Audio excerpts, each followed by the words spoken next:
Assalamualaikum warahmatullahi wabarakatuh. Saya Niko Firdaus dari kelas C1 pagi dengan NIM 2190302318. Di sini saya akan menjelaskan tentang checklist analisa kelayakan usaha. Produk atau jasa yang saya ambil ada coffee shop and restoran dengan nama Yukofi and Resto. Di sini di dalam checklist analisa kelayakan ini terdapat 5 poin-poin. Yang pertama ada analisa kekuatan ide bisnis, produk atau jasa. Yang kedua, analisa kedua adalah kelayakan target industri. Yang poin ketiga adalah analisa kelayakan organisasi. Dan analisa keempat adalah kelayakan finansial. Dan terakhir adalah potensi keseluruhan. Baik, yang pertama ada analisa kekuatan ide bisnis atau produk. Di sini terdapat 3 nilai, yaitu ada potensi rendah untuk min 1, potensi sedang poinnya 0, dan potensi tinggi poinnya 1.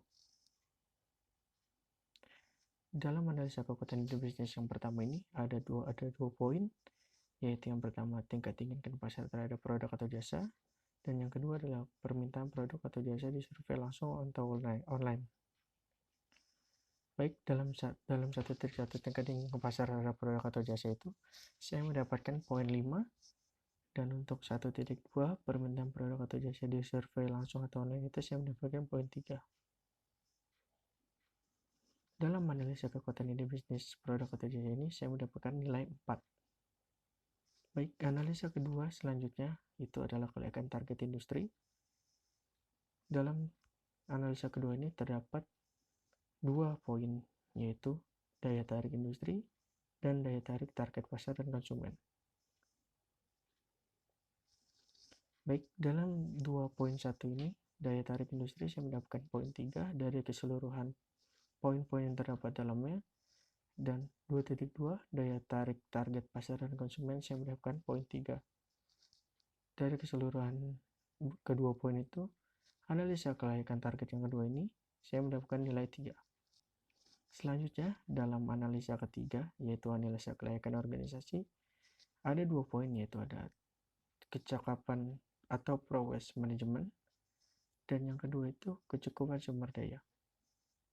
Yang pertama, kecakapan prowess manajemen itu saya mendapatkan poin 5 dari seluruh poin-poin yang terdapat di dalam 3.1 ini. Dan untuk 3.2 saya mendapatkan poin 0 dari seluruhan poin yang terdapat di kecukupan sumber daya. Dan dalam analisa yang ketiga ini saya mendapatkan poin 2,5. Baik, selanjutnya langsung ke analisa keempat, yaitu kelayakan finansial. Dalam kelayakan finansial ini terdapat 3 poin, yaitu pertama total modal awal yang dibutuhkan, kedua kinerja keuangan bisnis sejenis, dan ketiga daya tarik finansial keseluruhan. Yang pertama 4.1 total modal awal yang dibutuhkan saya mendapatkan poin 1, dan untuk kedua kinerja keuangan bisnis sejenis saya mendapatkan poin 0, dan yang ketiga daya tarik finansial keseluruhan saya mendapatkan poin 3. Dari keseluruhan total itu, analisa keempat kelayakan finansial saya mendapatkan poin 1,3. Dan selanjutnya adalah potensial keseluruhan. Ini adalah analisa keseluruhan dari poin 1, poin analisa 1, analisa kedua, analisa ketiga, dan analisa keempat. Dalam keseluruhan analisa dari 1, 2, 3, 4 itu terdapat ada poin-poin untuk menilai kelayakan usaha tersebut. Nilai yang pertama itu adalah min 1 sampai 0 itu tidak layak, 0 sampai 2 itu layak, dan 2 itu sangat-sangat layak. Baik, dalam bagian 1 itu kekuatan ide bisnis saya mendapatkan poin 4 dengan penjelasan itu adalah potensi sangat layak. Dan bagian kedua, isu terkait industri atau pasar, saya mendapatkan poin 3 yang penjelasannya adalah potensi sangat layak. Dan bagian ketiga, kelayakan organisasi, saya mendapatkan poin 2,5 dengan potensi sangat layak.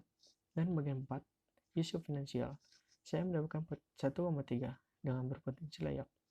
Baik, penilaian keseluruhan itu dari bagian 1, bagian 2, bagian 3, bagian 4, saya mendapatkan poin 2. Dari semua poin yang saya mendapatkan itu dari bagian 1, bagian 2, bagian 3, dan bagian 4, Itu saya mendapatkan poin untuk keseluruhannya itu adalah 2,7 dengan penjelasan potensi sangat layak. Dan dari setiap bagian-bagian itu ada saran-saran atau masukan yang untuk meningkatkan potensi. Bagian satu, kekuatan ide bisnis itu saya menyarankan adalah untuk segera dilanjutkan desain produk dan disebarluaskan. Dan untuk bagian 2, isu terkait industri atau pasar, saya menyarankan adalah identifikasi kemungkinan pasar yang lebih luas lagi. Dan bagian 3, kelayakan organisasi. Saran saya adalah untuk segera diwujudkan desain struktur organisasinya. Dan bagian 4, isu finansial. Isu finansial saya menyarankan adalah untuk segera dilaksanakan dan diwujudkan masalah pembayarannya. Dan untuk saran untuk keseluruhan dalam bagian-bagian itu adalah untuk segera ditindaklanjuti langkah dalam pengembangan konsep bisnis ini. Dan dalam semua keseluruhan ini ada ringkasan. Ringkasannya itu adalah ide bisnis ini sangat berpotensi dan sangat layak untuk dikembangkan. Baik, cukup sekian checklist analisa kelayakan usaha yang saya buat dengan toko produk atau jasanya coffee shop dan restoran. Kurang lebihnya mohon maaf. Terima kasih. Wassalamualaikum warahmatullahi wabarakatuh.